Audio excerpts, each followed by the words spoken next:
ولی تماشاوانیجایی که این تعقیب کن لسراست چپمنی زباله حاجیانی آژانس نفدولتی یه نوچان همو تعقیبوان فوکسوان لسر دبی و لسر کارو و ناواروکا هفدیتنین کوب 28 بگومال کردستان 24 برای شاندری مل دبی و لورجی دیگل کساتین پاسپورت دوی بیاوی دا امین نقاش سبب پرسیب کنج برکم گوارتنین کشاوای بگومان لوی سری جانی بوی سری جانی باندوری لسر همو ولاتن و همو دوران هیا دکتور آزاد عثمان او پاسپورت سقاناسیه این حال استودیو میوانه منه دکتور بخیر بیت زور سپاس اوی کجگی با میوانداری سپاس اوی کجگی سرن جلم قربنده دام که دو ولاتنه که زورترین کاریگریان لسر پیزبونی کشو هوا و بلنبونی پلیگرما هیا امریکا و سینن لسر استی وزیر تیا بجدارن لسر استی سروک تیا بجدارن حتی روسیاش يعني بيتويا بجداري نكردني امان نبوني نيتي كي جدي للا امولاتا واكريت روبروي قران كاري كشاوبن بداخوا او دو ولات زلهزي باس كردن وكو سبب وكو درداني غازا گرم كان زورترين روليان هي بلام لا كونغريتي وا لساسي بالا بجداري ناكن كواتا رولكان كمتر دبيتوا چونکە ئەگەر هاتوو لە ئاستی سەرۆک وەزیران ئاستی باڵەتر بەشداری بکەن دەسەڵاتیان زیاترە لەو سندوقانە بەشداری بکەن واروها بڕیاری باڵاتریان پێدەدرێت. بەڵێ هەڵبەت ئەوەی کە هەم سکرتێری گشتینەتەوە یەکگرتوەکان وتی کە خۆی سەرپەرشتی ئەم کۆربەندە دەکات ئەوەی مەزنە بەرپرسانی جیهان باسییان دەکێت ئەنی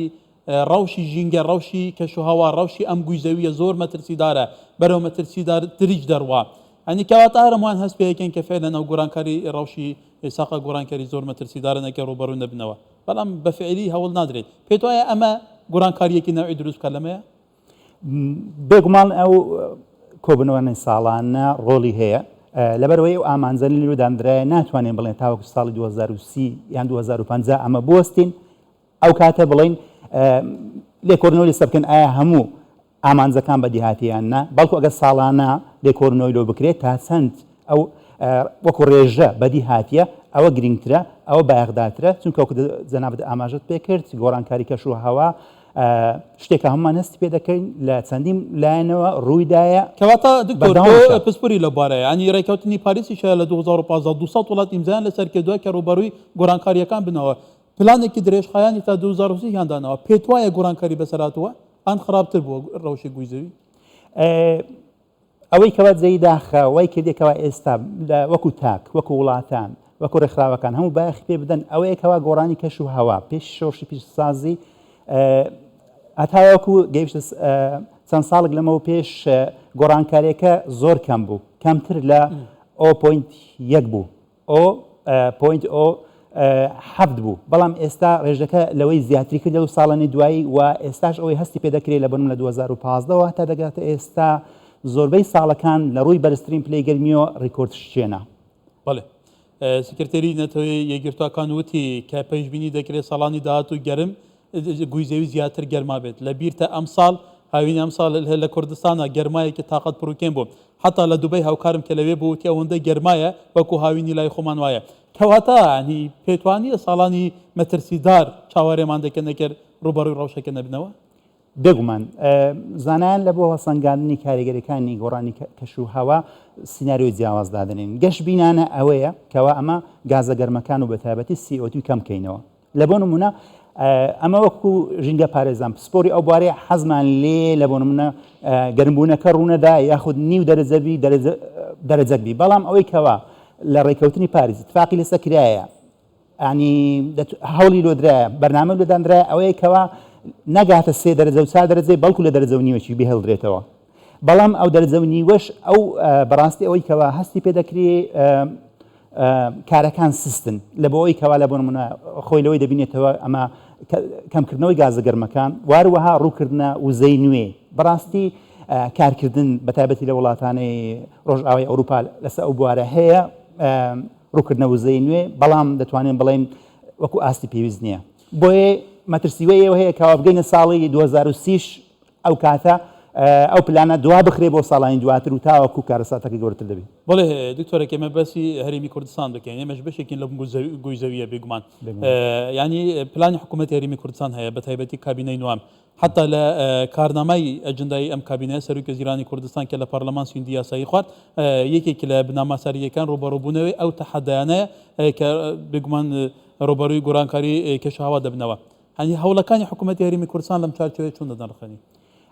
بێگومان ئەمە هەمومان لەسەر ئەو زەوی دەژین. بەڵێ گۆڕانی کەش و هەواژ وەکو سەرۆکی حکوومەت فەرمووی سنووری نازانی. سنووری نازانی و هەمومان ئەو زەویە لەسەری دەژین وەکو کەشتیەکە لە مەترسی لە نقمبوونی لە کێشە لە دروستبوونی هەمومانتی دەزیامەند دەبن. ئەگەرچی هەرێمی کوردستان و عێراق بەڕێژێکی کەم وەکو سەبەب لە دەردانی گازە گەرمەکان بەرپرسن، بەڵام لێکەوتەی بەرچاو لەسەر عێراق و هەرێمی کوردستان هەیە. کەواتە دەتوانێت بڵێ خۆشبەختانە کارکردن بۆ بەرەنگاربوونەوەی ئەو لێکەوتانە لەسەر ئاستی حکوومەتی هەرێمی کوردستان هەیە بەوەی کەوا ڕووکردنە وزەی نوێ وەکو وزەی خۆر، واروەها دروستکردنی ژمارەیەک پۆنت، دەستگرتن بە ئاوەوە، ئەوانە هەموو ڕێکاری باشن و سوودبەخشن بۆ ڕوبەربوونەوەی گۆڕانی کەشوهاوە و کەمکردنەوەی لێکەوتەکانی. بەڵام هێشتا ئومێد دەکەین کەەوە ئەو پرۆژانە زیاتر بایەخیان پێ بدرێت ناوچەی فراوانتری هەرێمی کوردستان بگرنەوە و ئەگەرچی ئەوەش پێویستی بە هاوکاری و دەستگرتنی حکوومەتی عێراق هەیە، چونکە بیرمان نەچێت ناوچەکانی هەرێمی کوردستان سروشتی وایە زۆر گونجاوتر لەوەی کەەوە حکوومەتی عێراق ئەگە بووە لای خۆی سەدەک دروست بکە ڕەنگە دووقات چەند قاتی تەکلیفەکەی تێبچێ لێوێندەرێکی چکە ئاستی زەویەکەی لێوێ وایە دەبی سەدەکەی زۆرەوەی برنتر بکە، بەڵام ناوچەی هەرێمی کوردستان بە سروشتی وایە تەنها چەند مەترێک بەرزکردنەوەی ناوچەکە دەکرێت لە نێوان دوو شاخدا بە ئاسانی ئاوەکی زۆر گرتێتەوە و هەم هەرێمی کوردستان هەم حکوومەتی عێراقش سوود لێ. بەڵێ یەکێک لەو پرۆژانە کردنەوەی کارگەی ریسایکلینە. خۆتەزانی شێوەی لە ناوبردننی زبل و خاشەی لە کوردستانەوە کێشەیەکی زۆر سەرەکی بوو. لە زاخۆ بەری بنیات بوو کارگەی ریسایکلیندانەوە بخۆی چەند هەوڵێکی ترە ئەی حکوومەتی هەرێمی کوردستان بۆی زیاتر ژینگە بپارێزرێ. ئەوە شەنگاوێکی گرنگە بێگومان. ئەمە بە شێوەیەکی سروشتی لە بۆ نمونە ئەو شێوازەی کەوا ئێستا لە بۆ نمونە بە تەقلیدی زبل و خاژە سەروی زەوی دەمێتەوە یان ژێر خاک دەخرێ، بێگومان ئەو زیانی هەیە لە بۆ نمونە ئاوی ژێرزەوی پیس دەکا، خاکەکەی پیس دەکا، بێگومان گازە گەرمەکانیشی لە دەرسی میسانی لە دەرسی، بەڵام دەکرێت کە ریسایکل بکرێ ئەو کەرستانەی کەوا دەکرێت دووبارە سوودیان لێ وەربگیرێتەوە وەکو ئەلەمنیۆم و ئەوانی دیکە، باقیەکەی دەکرێت وەکو زۆرێک لە وڵاتان وەکو بەرازیل لە بۆ نمونە دەکرێت وزەی کارەباشی لێ دروست بکرێ. ئەوە شەنگاوێکی گەورەترین بێگومان پرۆژەی وێستگەی بەرهەمێنانی کارەبا بەخۆر لە هەرێمی کوردستاندان ڕامساڵ ساڵی داهاتوو لەوانەیە بکەوێتە کارەوە، کەواتە ئەمە بخۆی تا چەند هەوڵێکی جددیترە. ئەمە چەند زۆرێکمان هەیە لە وزەی نوێ بووە لە بۆ نمونە ئەوەی ئاوە لە بەنداوەکان هەبوو، بەڵام وەکو لە پۆندەکان لە بەنداوی نوێ ئەوە زیاتر دەکرێت، ئەوە زۆرجێ خۆشحاڵیە. ئەوە دیکەش ئەمە وزەی بامان هەیە لەگەر وزەی خۆر. خۆشبەختانە هەرێمی کوردستان لە وزەی خۆرش دۆڵەمەندە، کولە لە بۆ نەوتی ڕەش و گازی سروشتی دۆڵەمەندە، بە هەمان شێوە لە وزەی خۆریش دۆڵەمەندە، لە داهاتوودا گرفتمان لەو بوارە نابێ و ئەوە شەنگاوێکی باشە کەوا دەستی پێکرایە و ئومێد دەکەین کەوا زیاتر پەرە پێ بدرێت. بەێ دکتۆر ئەلبەت بەشداریکردن لەو کۆربەندانە لەو لووتکانەدا خۆتەزانی گرنگی زۆر هەیە و لووتکانە لەبەرەوە بەدەیان سەرروکی وڵاتان تیا بەشدارن، بەدەیان هزار پسپۆر و خەڵکی ئاکادمی و چاپەمەندیکە بەشدارە. بەشداریکردنی سەرروکی حکوومەتی هەرێمی کوردستان لەو کۆربەندانەدا ئەو هەموو چاپێکەوەنە لەگەڵ مەزنە بەرپرسانی جیهان پێت وایە ئەمە بخۆی تا چەند گرنگی هەیە بۆی هەرێمی کوردستان زیاتر سوود لە سەرنجە جیاوازەکان بینی بۆڕۆبەرەبوونێ و تەحەدانە؟ ئەو کۆربەندانە چەند لایەنێ لە بۆ من لایەنێکی لایەنی کەش و هەوا و لێکەوتەکانی تی بێگومان بایەخی سەرۆکی حکوومەتی هەرێمی کوردستان و ڕاگەیاندنەکارانی وەکو ئێوە بەدەردێخا لە تیشخستنە سەر ئەو بوارە لایەنشکەی لایەنی ڕامیاریەکەیتی پێگەی وڵاتانە پێگەی هەرێمە لەوەی کەوا دەتوانرێ دانیشتن و ڕێکەوتنی زیاتر لەگە وڵاتان بکرێ و تەنانەت ئەمن وەکو توێژەرێک پێشنیار دەکەم حکوومەتی هەرێمی کوردستان کار لەوە بکە، لۆبی لەوە بکە، یەکێک لەو کۆپانەی داهاتوو ئەگەر لە هەرێمی کوردستان و بەتایبەتی لە شاری هەولێر بکرێ دەستکەوتێکی ڕامیاری زۆر گرنگی لە هەرێمی کوردستان لێکەویتەوە و چەندین کۆمپانیا ڕوودەکەن هەرێمی کوردستان دەکرێت گرێبەستیان لەگەڵ بکرێ و کەسایەتی و سەرۆکی وڵاتان بەشداری بکەن. بەڵێ تو باسی میدیاکە ئەوەی جێگەی سەرنجە تا چەند گرنگە میدیا ینی بە گرنگیەوە باسی ئەم پرسە بکە پرسی گۆرانکاری کێشاوە لەبەرەوە مەترسیەکی جدیە لەسەر گوزەوی لەسەر هەموو بوونەوەرەکان، هەنی تا چەند گرنگە میدیا ئەوەندەی احتیمام بە ڕووداوەکان و شەڕ و بابەتی سیاسی بدا ئەوەندە حتا زیاتریش گرنگی بەم ڕەوشە بدات. بێگومان ڕۆڵەکە چەند لایەنێ ئەمە باسی ڕۆڵی UN و وڵاتان دەکەین کە بەو میتینگانە هەڵدەستن لەلایەشکەوە ڕۆڵەکەی سەرۆکی وڵاتان و وەزیرەکان لەلایەشکەوە بەشێکی ئەرکەکە دەکەین سەرتاک ڕۆڵی تاچش بەچ دەبیتن بەوەی کەوا لە بۆ نمونە ڕۆشنبیر بکرێن لە ڕووی ژینگەی لە ڕووی گۆڕانی کەش و هەواوە لەوەی کەوا کەمترین فوتپرنت شوێنپەنجەمان هەبی لەوەی کەوا لە بۆ نمونە چ کەرستەکی بەکاردێنین ستایلی ژیانمان کووە چ خواردنەکی دەخۆین ئەوانە هەموو دەکرێت لە ڕێگەی ڕاگەاندنەکانەوە زیاتر ڕوون بکرێتەوە بەیاخی پێ بدرێت بەرنامەی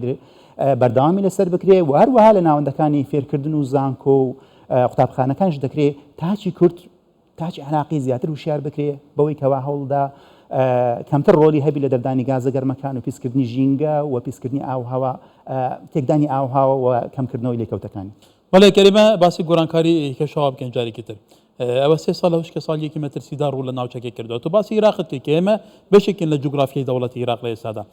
یعنی عێراقێکی کە لە وڵاتانە کە زۆرترین کاریگەری خراپی گۆڕانکاری کەش و هەوا هەیە لەسەری کەواتە پێتوانیە ئەو هوشکە ساڵیش دەرئەنجامی ئەوە بێ پێشبینی دەکێ ساڵانی داهاتوو لێرە چۆن بێ عراق وەکو هەرێمی کوردستانش باسمان کرد وەکو دەردانی گازە گەرمەکان وەکو بەشی زۆر بەشدار نییە بەڵام لە لێکەوتەکانی پشتی شێری بەردەکەویتن یەک لەو 5 وڵاتەیەکەوە زۆرترین لێکەوتەی دەبیتن هەم لە ڕووی ئەوەی کەوا لە عێراق ئاستی گەرمبوونەکەی زیادە لەلایەشکەوە ئەمە گرفتی ئاومان هەیە ئەو 3 ساڵش باسکردن هاوکات و لەگە دیادەی ئێلنینە خۆشبەختانە ئەو ساڵ ئەو وشکە ساڵی ڕێویتەوە بەڵام لەگەڵەوەشدا هەر پێویستی بەوەی هەیە حکوومەتی عێراق هەرێمی کوردستان کە ژمارەی دانیشتوانەکەی لە بۆ من لە عێراق لە نزیکەی 20 میلیۆنە چۆ لە سەروی 40 میلیۆن ڕۆیە پێداویستی ئاوی زیاد دەبێت پێویستی بە گلدانەوەی ئاوی زیاتر هەیە لەلایەش کەشەوە لە کاتی گەرمبوونی پلێگەرمی بەشێکی ئیکۆسیستەمەکانی عێراق کەوا زۆنگاوەکانن بەرەو وشکبوون چوینە و سەرچاوە سەرەکیەکانی ئاو لە عێراق گیراون لەلایەن وڵاتانی دراوسێوە بێگومان وڵاتێکی وەکو ئێران ئێستا ژمارەیەک پرۆژە لەلایەن ئەفغانستانەوە بەجێ دەکرێت گوشاری لەسەرەکەوە ژمارەیەک لە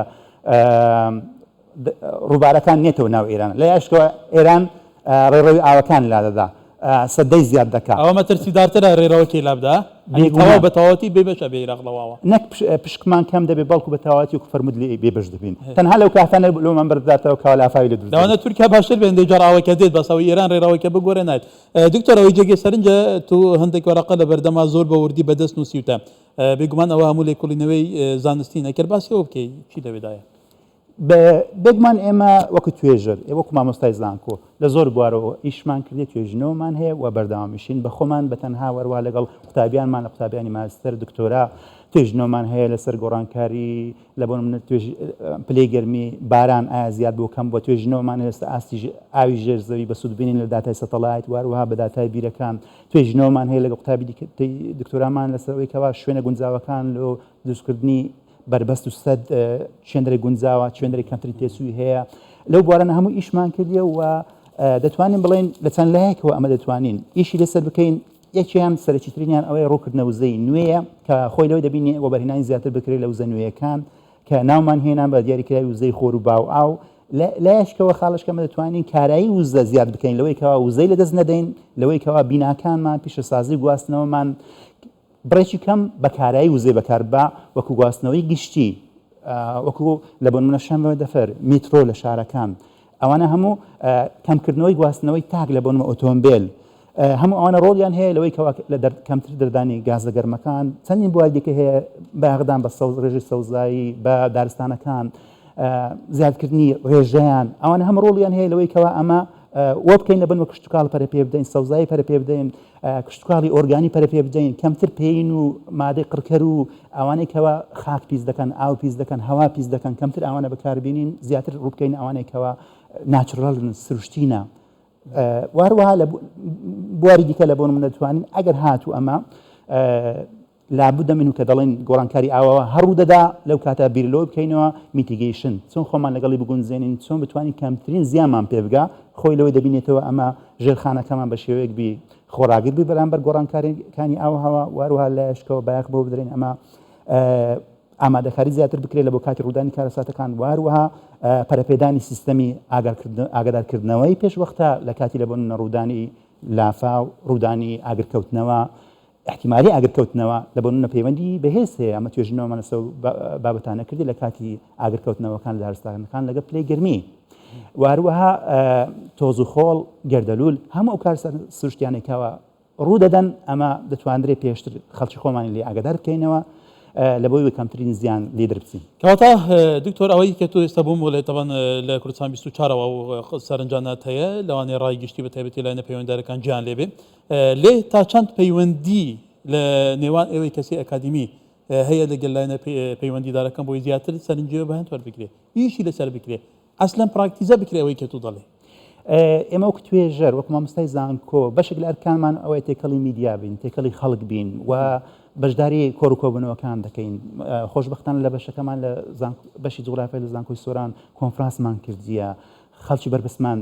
بەشدار پێکردێ داوەت کردیە هەتاوەکو لە توێژینەوەکانی ئێمە لە ئەنجامەکانی ئێمە ئاگدار بن و هەوڵ بدرێت کەوا ئەنجامەکانمان تەنها لە کتێبخانەکان نەمینێنەوە و بە هەند وەربژێن و کاریان لەسەر بکرێ و سوودی گشتی لێ بکەویتەوە. لێوەرگیراوە دەتوانین بڵێن سوودی لێوەرگیراوە بەڵام ئومێد دەکەین کە لەوەی زیاتر بێت. ئێمە باسی پێگە هەرێمی کوردستانەکەن خۆ دەزانی لە ڕووی ئاوەوە ئاسایشی ئاوەوە هەرێمی کوردستانەوە عمقی استراتیجی بوو عێراقیش پێناسەکراوە وانیەوە حقیقەتێکە کەواتە سیاسەتی حکوومەتی هەرێمی کوردستان بوو بە فیرونەدان و گلدکردنی ئاوی هەم سەرزەوی و هەم ژیرسەوی. ئێمە خۆشبەختانە لە ئاوی سەرزەوی ژێرزەوی دەتوانین بڵێن هەژار نین بەڵام عێراق بەگشتی هەژارەکەی لە ئیدارەدانی ئاوەکەیە. خۆشبەختانە لە هەرێمی کوردستان دروستکردنی پۆنت بەڕێوەبردن و ئیدارەدانی ئاو زیاتر بایەخی پێدرایە و ئومێدەوارن لە ساڵانی داهات و زیاتر بایەخی پێ بدرێ ئەوەش بایەخی زۆری هەیە وەکو باس کرد پێگەی هەرێمی کوردستان لە سەمستەوای ناوچەکە و عێراقیش زیاد دەکا چونکە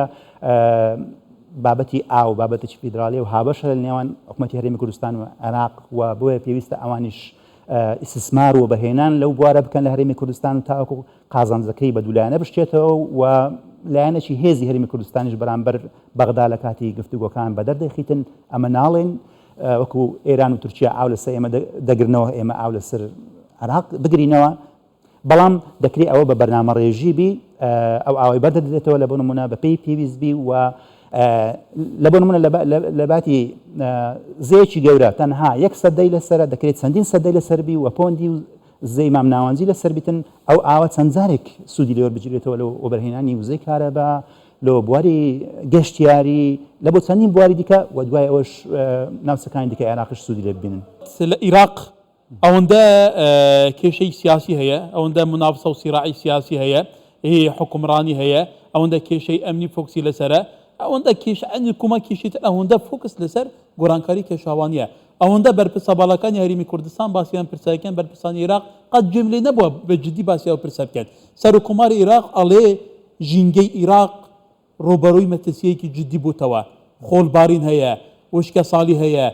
گرتنیش سەرچاوەکانی ئاو هەیە لەسەر عێراقە سەرنجی تۆ بۆ قسەکانی سەرکۆماری عێراق. خۆشبەختانە سەرۆکۆماری عێراق خۆشی پسپۆرەی ئەو بوارەیە بواری ئاوە کە خۆی لەوێ بەشدارە باس چەندین تەوەری کرد لەوانە بەرزبوونەوەی پلەی گرمی باهۆز و خۆڵەکان زیاد دەبێت کۆچی ژینگەی و باسی وەشی کردکەوە پشتی عێراق زۆر کەمە لەوەی کەوا لە ئاو هاوبەشەکان و داوای کاری هاوبەشی کرد وەکو جەنابەت ئاماژت پێدا لەگەڵ ئەوەی کەوا عێراق زۆرترین لێکەوتەی لێکەویتەوە لە گۆڕانکاریەکانی کەش و هەوا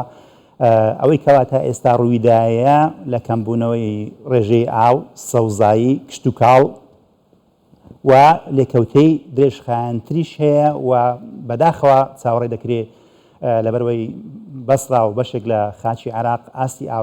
ئاستی خاکەی نزمە بەراورد بە ئاستی ڕوویدەریا لێ چاوەڕێ دەکرێت بەشێکی ڕێژێکی عێراق لە داهاتوودا ژێر ئاو بکەویش شامبەشانی ئەو وڵاتانی دیکەی جیهان کەوا ئاستی ئاوەکەیان نزمات و کەمە دەزانین لەگەڵ بەرزبوونەوەی پلەی گەرمی توانەوەی زیاتری بەسەڵەکان لێکەویتەوە توانەوەی بەسەڵەکانی ژمانای بەرزبوونەوەی ئاستی ئاوی دەریا و زەریاکان و ژێر ئاوکەوتنی ئەو ناوچانەیەکەوە ئاستی ئاوەکەیان نزمە و تەنها چەند مەترێک لەسەر ئاستی دەریا و زەریاکان. بەڵێ دکتۆر ئێمە لە کوردستان 24 چەند دیکومنتێکمان کرد لە عێراق لە باشووری عێراق لە مەسەلەی وشکە ساڵی لە مەسەلە لە ڕووی جیۆلۆجیەوە خۆ دەزانی ئەو ناوچە سەحراویەکان بەردەوام گۆرانکاری هەیە گۆرانکاری بەرز و نزمبوونی خۆڵ هەموو ناوچەکان خەریکە بەرەو بیابان دەچێت هەنی لە ئێستادا کوڕەوی بە کوم لەوێ دەست پێ کردەوە خەڵی کوژبەر دەبێت لە بەرەوە ئاو نیە ژێدەر نییە کێشە هەوایان زۆر پیسە کەواتای کرد بەم شێوە بێ دەستەوەستانی حکوومەتی عێراق بەم شێوە بێ هەنی پێت وایە فعلا عێراق ڕۆبەڕووی مەترسیەکی جددی دەبێتەوە لە کاتێکی نزیکە نەک دوور عێراق ڕوبەڕووی ئەو مەترسیانە بوویتەوە و چاوەڕێش دەکرێت ڕوبەڕووی ببیتەوە بەڵام دەتوانین بڵێن عێراق ئامادەکاریەکانی بۆ ڕوبەڕووبوونەوە و کەمکردنەوەی لێکەوتەی گۆڕانی کەشوهەوا وەکو پێویست نییە، وەکو جەنابەت ئاماژت پێکرد پرۆژەکانی لەو بوارانە کەمن، گلدانەوەی ئاو، زیادکردنی ڕێژەی سەوزایی دارستانی دەستکرد، هەموو ئەوانە دەتوانین بڵێن لە ئاستێکی کەمدایە و وەکو پێویست نییە، ناتوانرێ لەگەڵ ئەو کاریگەری بەرفراوانەی گۆڕانی کەش و ئاو هەوا لەسەر عێراق بتوانین خۆراگری هەبی لێ بە ناچاری بەشێکی ڕەنگە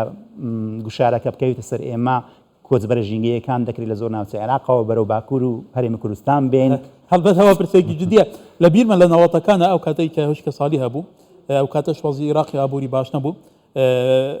بەهۆی ئەوەی کە باران ناباری وەکو پێویست، ینی بە تایبەتی ئەوەی مەڕدارن لە عێراق هەژمارێکی زۆر ڕویان لە هەرێمی کوردستان کردووە. بەڵام لە ئێستادا ینی پێتوانیایی کە لەم پرۆسێسە بەردەوام بێ ئیدی ئەو کۆچبەرە ئەو کۆچی بە کومەڵ بەرە وڵای خۆمان دێت بۆ خۆشمان کێشێک دروستە بێ؟ بێگومان لە هەندێک ئەو ناوچانەی کەوا هاوسنورن لەگەڵ عێراق لە بنەوەکو دەشتەکانی نزیک مەخمور و قەراج و ئەوانە نەک هەر کۆچی مرۆڤەکان بەڵکو دیاردە بە بیابوونی سەری هەڵدایە بەشێک لە ڕوەک و ئاژەڵی ناوچە وشکەکان ڕووی ناوچەی ئێمە کردیە و شانبەشانی ئەوەش وەکو جەنابەت ئاماژ پێکردکەوە ئەگەر هاتوو ئاو کەم بیتەوە کشتتوکاڵ کەم بیتەوە سەرچاوی خۆراک و پرۆژەکان کەم بیتەوە خەڵکەشی زووتر ڕووی لە ئێمە دەکا و دابینکردنی خزمەتگوزاری لە بۆیان زەحمەتتر دەبی لای ئێمە گوشارەکان زیاتر دەبی و بەشێک دەبن لەوەی کەوا پێیان دەگوترێت کۆچبەری ژینگەیکەوە لە هەموو جیهان چاوەڕێن دەکرێت لە چەندەی حکوومەتی عێراقیش بەردەوام شایستەدارەکانی هەرێمی کوردستان دابین ناکا، بڵۆقی لەسەر هەرێمی کوردستاندانەوە موچەی موچە خۆران نایێت ئەوەی بخۆی کێشێکی ترە. دکتۆر دوا پرسیاری منەوە دەبێت سەرکوماری عێراق دەڵێت وڵاتانی جیران ئاو لەسەر ئێمە دەگرن، ئەنی ئەوکو دەوترێت چاودێرەکان ئیران کاریگەری زۆری لەسەر عێراقی هەرچی بێ عێراق بووی دەکات. باشە بوو عێراق نەیتوانی وە قەنەعەت بە ئیران بڵێ هەر هیچ نییە ڕێڕەوی ڕووبارەکان نەگۆڕێ با تووزێکی ئامان بوو بەردا بوو نمونە لەگەڵ تورکیا بەردەوام دەنووساندن هەیە سەردان هەیە حتا ڕێککەوتنی هەریمی هەیە بەشی عێراق هەیە لە ئاوە هەرێمیەکاندا. وەکو جەنابەت گوت بەڕاستی ئەوە جێگەی پرسیارە دوای لە لایەشکەوە ئێمە ئەو پرۆژانە بە ڕۆژێک و دوو بە ساڵێکی جێبەجێ نەکراینەوە، هەرێک لە ئێران لە تورکیا ئەوەنە پرۆژەی درێژخایەن استراتیزیە چەندین ساڵی ویستیە لە دەستپێکردنیان لە دراسەکردنیان تاوەکو بە ئەنجامگەیاندنیان ڕێژە بە ڕێژە. لێ عێراق لە لایەشکەوە لە ڕێکەوتنەکان دەبی ئەو توانایی هەیەی لەسەر ئاستی نێودەوڵەتی UN هەوڵدا داوای پشەکەی خۆی بکە لە لایەشکەشەوە نابی دەستەوەستان بۆستی دەبی لە خۆیەوە دەست پێ بکە هەوڵدا چووکە ئەگەر هاتوو لەو زێ ڕووبار هاوبەشانە 120 هەر ڕێژەیەک بەر عێراق دەکەویتن عێراق دوا وڵاتە دوای ئەوە دەڕژێتە کەنداو کەواتە ئەگەر عێراق زۆرترین ڕێژەشی ئەو ئاوانەی دێنە ناو عێراق بەکار ببا گل بداتەوە هیچ وڵاتێک لۆمەی ناکات لە دوای عێراق ڕاستەوخۆ دەڕژێتە کەندا و دەریا و زەریاکان کەواتە دەتوانین زیاتر لۆمەی خۆمان بکەین لەوەی کەوا نەمانتوانیە بە عاقڵمەندانە بتوانین ئەو پرۆژانە لەسەر ئەو ڕووبارە گەورانە و لقەکان دروست بکەین تاوەکو سوودی لێ ببینین. کەواتە ئەوەی دوا سەرنجی تۆ جێگە سەرنج بە دکتۆر کەواتە ئەگەر وڵاتانی تریش دوای عێراق پێویستیان باوەکە بە لەوانەیە زەختیان زیاتر بەوە و ئەوە هیچ نەبێت توزێ بۆ عێراق بەردابا بەس عێراق دوا وڵاتێکە پێویستی بەو ئەوەیە. سپاس دکتۆر هەڵبەت ببورەمە تۆماندی کردی تەماشەوانێژە میوانێ من دکتۆر ئازاد عوسمان پسپۆرێ ژینگە هەیە بۆ سپاس بۆ ئێوەش ببورەمانێرەکەتان سپاس بەڕێزم.